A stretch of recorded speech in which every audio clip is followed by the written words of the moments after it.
Tonight on Nightcap, is closure near? Tonight we're keeping an eye on whether big chunks of something floating in the southern Indian Ocean have anything to do with the missing Malaysia flight.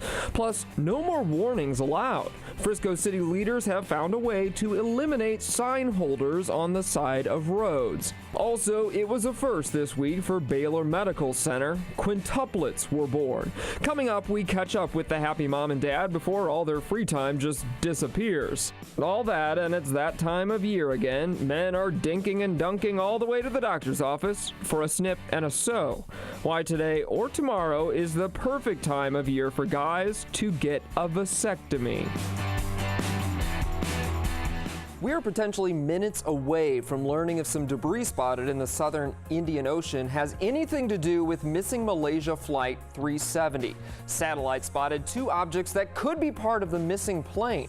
Investigators are cautious. They don't know yet what the objects are, if they are connected to the plane. Still, they are considering this a credible lead.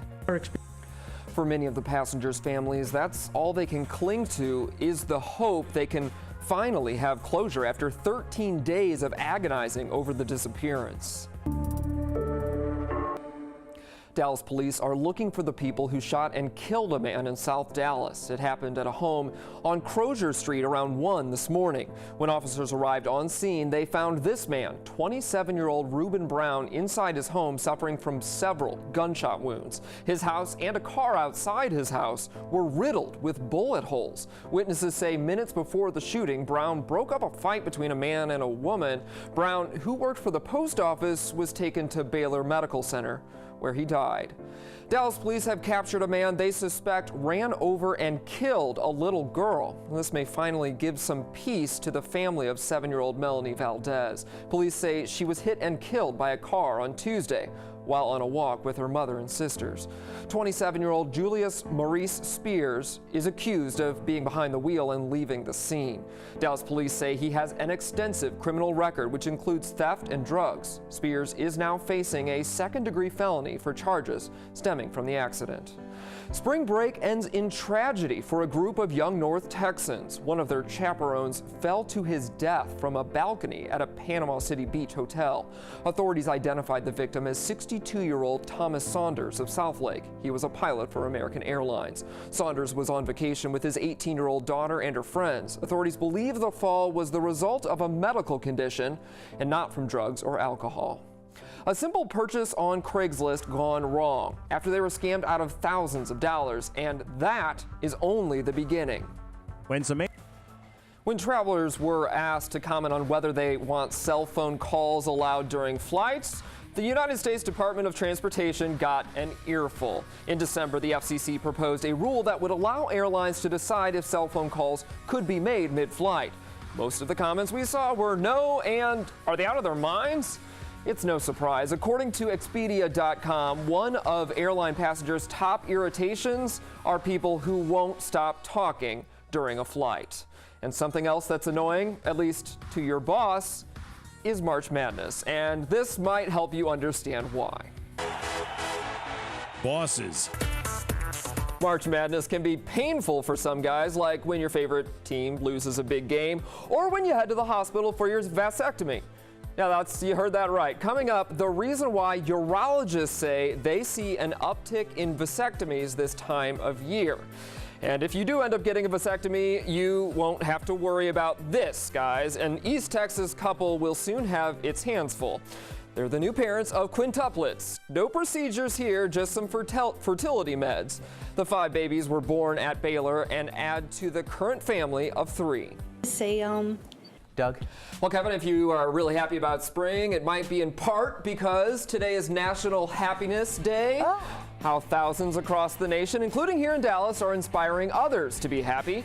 Where there's a will, there's a way, and tonight the city of Frisco has found a way to keep you from holding signs on the side of the road.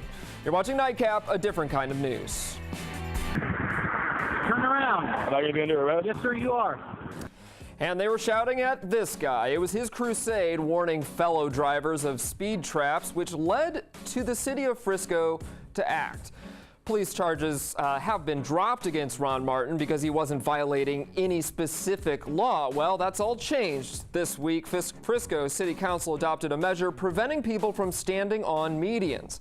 Officials say it's a public safety issue. Look out. You can watch that story again or any other story you see on Nightcap at nightcaptv.com or our app, Nightcap TV. Colombian doctors are trying to find a special diet to help an 8-month-old lose weight. The 44-pound baby is 3 times heavier than the average child his age. He was taken to a treatment center in Bogota after his parents cry for help.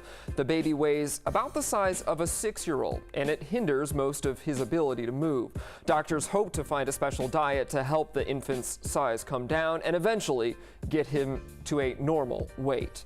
Canadian researchers have found that children with strict parents have a 37% increased risk of obesity. Experts say demanding parents take away a child's ability to regulate themselves. They say parents should take more time to explain why kids can't have a certain food instead of simply laying out eating rules. Also, strict parenting styles can cause kids to rebel and to start using food for comfort.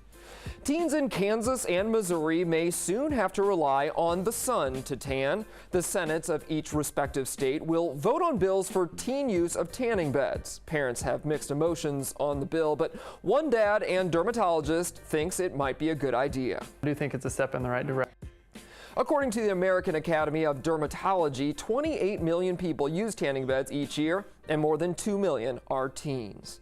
Today is the first day of spring, and whether warm temps greet you or you have a chill in the air, allergy season is fast approaching. So with that in mind, here are some tips on how allergy sufferers can manage this time of year. Thanks, Kevin. Timing is everything. And for guys looking to get a vasectomy for a good price, the time is now. But first, you won't see this bird on Sesame Street. Up next, details on the new animal scientists call the chicken from hell. Keep it right here. More Nightcap after this. Now for some stories that caught our eye in tonight's Quick Hits. Today marks the first day of spring, and some are celebrating better than others. Holi is the Hindu festival of colors. The brighter, the better is their motto. Singing, dancing, and lots of face paint are used to celebrate the blossoming of spring. It's enjoyed by many, and it is one of the oldest Hindu traditions.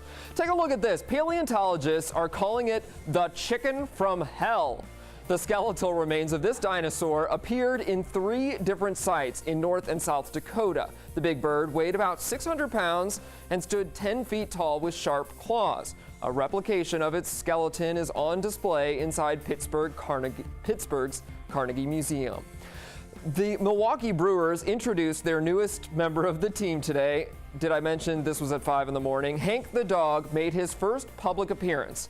The stray dog showed up last month at the training camp and, oh, look at him. He became the team's mascot. Fans got to get their picture with the pooch, and the franchise promised 20% of all retail sales to Wisconsin and Arizona humane societies. Have you ever applied or received a scholarship or two? Senior Chad Thompson at Booker T. Washington received 150 scholarship offers. The teen just signed for the University of Miami as a defensive end and can also play 9 different instruments. Yeah, talk about talent. The NFL or music production is probably in his future, and from the looks of it, it seems like he probably has some options. Not even done with day 1, and there have been some pretty big upsets already in the NCAA tournament. Has your bracket been busted? Your Facebook comments coming up. A teenager takes trespassing to new heights. Where he went, that's already cost one guard his job. That and much more next on Nightcap. Still ahead on Nightcap, the White House is making a last-minute push to get people to sign up for health care before the end of the month. The first reported case of a woman sexually transmitting HIV to another woman. Vegas is pushing for legal pot sales. The founder of the super anti-gay Westboro Baptist Church has died. And Pope Francis is named the greatest leader in the world. Whether you call it Obamacare or the Affordable Care Act, the deadline for open enrollment is all the same, March 31st. And White House officials are zeroing in on their goal of 7 million signups by the end of the month. They announced healthcare.gov reached 5 million milestone earlier this week, but the last enrollments won't come easy. So the administration is working hard to keep the momentum going. We like to be number one. Las Vegas is known as the City of Sin. You can tack one more thing that could tempt its visitors. Last night, City Council voted to allow medical marijuana dispensaries within the city limits. They directed city staff to draft regulations for people to set up medical marijuana businesses, including growing, testing, and cultivating the drug for medical purposes. At the state level, Nevada voters approved medical marijuana in 2000, but that law provided no legal way for patients to obtain the drug except to grow it themselves. President Obama is pushing for an increase in the minimum wage, and Starbucks CEO Howard Schultz thinks the idea on its face is nice, but warns there could be consequences with a raise. Right now, Starbucks has some of the best benefit packages for its employees, including health insurance, 401ks, and stock options. Obama has already signed an order mandating businesses with federal contracts pay workers $10.10 an hour by 2015. As promised, President Obama announced new sanctions against Russia officials and a bank in response to Russia's takeover of the Crimea region of Ukraine. President Obama says he's aware that an executive order giving the U.S. authority to impose sanctions on key sectors of Russia's economy will have widespread repercussions. Earlier this week, Crimeans voted to join Russia. U.S. and European leaders' unions have repeatedly called the referendum and Russia's action illegal. The founder of the controversial Westboro Baptist Church has died. A church spokesman says 84-year-old Fred Phelps died of natural causes last night. Phelps founded Westboro Baptist Church nearly 60 years ago in Topeka, Kansas. The church is known for its anti-gay picket lines, as you can see there, and protests at military funerals. A New Jersey teenager is charged with trespassing after, get this, gaining access to the top of the World Trade Center in the middle of the night. On Sunday morning, he allegedly slipped by construction workers and security guards and managed to make it all the way up to the antenna, where he snapped off pictures and posted them online. He was spotted on his way out and was arrested for trespassing. The list is in, and Pope Francis made it. Fortune magazine's spotlights the world's greatest 50 leaders and the work they do for others. The Pope made the top spot for his extraordinary work in the Catholic Church. Others included Angelina Jolie, Bill Clinton, and Derek Jeter. Someone who wasn't on the list was President Barack Obama. We'll let you jump to your own conclusions about that one.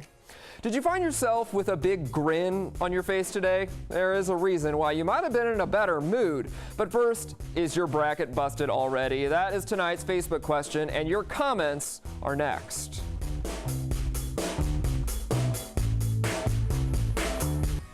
Thanks, Kevin. And hey, on that note, good news, UT fans are up at the half right now. Keeping an eye on that one.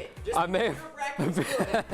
Okay, hey, Demetria Wynn of Dallas, your Nightcap's Facebook fan of the day. Demetria got this honor, and you can too. Just go to our Facebook page and click the Nightcap Fan of the Day logo to sign up. First comes the thunder, then the rumble. What the entertainers from the all-male review Thunder from Down Under did to stop an armed robber dead in his tracks. A Wheel of Fortune contestant solves a 3-word puzzle after getting just 2 letters. The amazing guess next on Nightcap. File this one under timing is everything. March Madness is here, and so is a rush of guys getting vasectomies. As it turns out, watching basketball games on TV is just what the doctor ordered. Tonight we go one-on-one with a very busy urologist. You can watch that story again and share it with your friends. Just go to nightcaptv.com or download our app, Nightcap TV. Okay, a Wheel of Fortune contestant made an incredible guess in the bonus round last night, and the amazing guess paid off big time. It's a thing. You could tell the producers didn't believe it either because it took them so long to put the answer up on the screen. That contestant named Emil somehow managed to solve the puzzle on his very first guess. He can now buy lots of new baby buggies with his $45,000 in winnings. If you're in the market for a vacation house, we've got one for you. It's the modest little California home of Patriots quarterback Tom Brady and his supermodel wife, Gisele Bündchen. Asking price? $50 million. The house is 14,000 square feet. It has 6 bedrooms, a gourmet kitchen, a library, a state-of-the-art gym, massive pool, and a koi-filled moat. Not a pond, a moat. So why are Tom and Gisele selling? Word is they're planning to live in the New England area full-time. They're reportedly building another 14,000 square foot home in Brookline, Massachusetts. Locked up doesn't always mean down and out. A group of South Carolina inmates are pushing the limits of their incarceration. I'm on fire, I'm on fire, I'm on fire, I'm on fire, I'm on. I have no idea what they're saying. Something about being on fire and foam. Anyway, the 6-minute video shot on an apparent cell phone showed up on YouTube, and, well, the warden is not amused because prisons have very strict policies about not allowing convicts access to recording devices, cameras, or other electronics. Haven't they ever watched Orange is the New Black? Come on, this one must have slipped by the guards. Investigators have identified 8 inmates involved in that video. They're facing disciplinary measures. As for the others, I think they're waiting on their next hit to drop. Arsenio Hall is standing by in Hollywood to tell us what's coming up in a few minutes. Strippers during the day, crime fighters at night. What the members of Thunder from Down Under did to a robber that crossed their path. And today is the first day of spring and International Happiness Day. Coincidence? We think not. That and your closing shots next on Nightcap. Thanks for sticking around. Here are your closing shots, the top stories of the day in 60 seconds. The search is still on for missing Malaysia Flight 370, but investigators think they may have spotted a piece of it floating in the ocean. A man who broke up a domestic dispute in South Dallas was gunned down minutes later in a drive-by shooting. Dallas police have arrested a man they say killed a 7-year-old girl in a hit-and-run crash Tuesday. Texas will continue using lethal injection to kill death row inmates after March. This week, the state located a new supply. Frisco City Council votes on an ordinance to stop people from standing in street medians. Vegas City Council just made it legal to market marijuana for medicinal purposes. The CDC is reporting the first ever case of woman-to-woman HIV transmission. The founder of the Westboro Baptist Church died last night. Fortune magazine says Pope Francis is the world's greatest leader. This time of year, the number of men getting vasectomies skyrockets. The reason? Well, they want an excuse to sit on the couch and watch NCAA basketball. And a new study shows strict parents have obese kids. And those are your closing shots, the top stories of the day in 60 seconds. All right, today is International Day of Happiness. Woo! Happy, yes, Yeah, I got it. go. Okay, the UN actually started it a couple of years ago. A reminder to people all over the world to stop and be happy. And that's easy for a lot of people, unless you work in a newsroom, as our sister kinda station in Chicago found out. Hey, I'm just glad we don't work in Chicago. I know, everyone there was miserable. I mean, Man. I'll go visit Chicago and talk to those happy people on the street, but who wants to work in that newsroom? No, you should see our newsroom right now. It is filled with happy people listening to this Our song. weather guy could not be any happier today. Always. And He's it's been gushing spring all and it's day. beautiful. How could we not be happy here in North Texas? A lot of happiness. A lot of happiness. All right. Happy day of happiness, everyone.